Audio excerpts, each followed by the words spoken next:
वो सोच रही है मेरी बैठने की जगह बनाई है मैंने। हाँ वही सोच रही हूँ।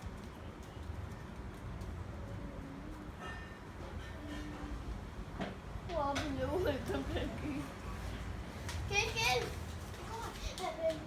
उधर ही फेंके उसके पास, इधर मत फेंक उसके पास।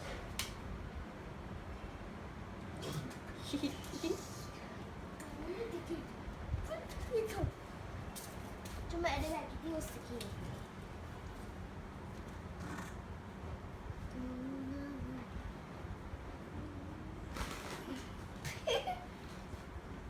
तू खेल तुझे कुछ नहीं कहा, फिर वो लोग चेयर बीच में आ जाते हैं।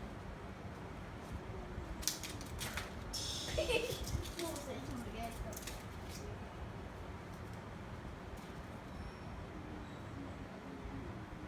इतना बड़ा तेरे को तो बता।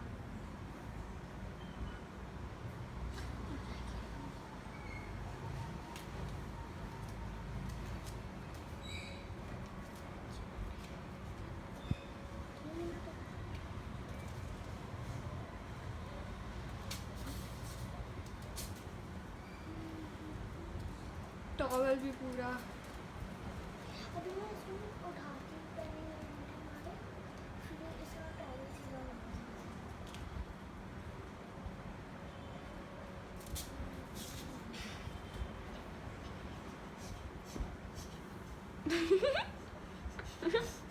तुझे देखे जा रही हो। मैं क्या करूँ डांस को, टॉवल में नहीं घूम गया पूरा पीछे।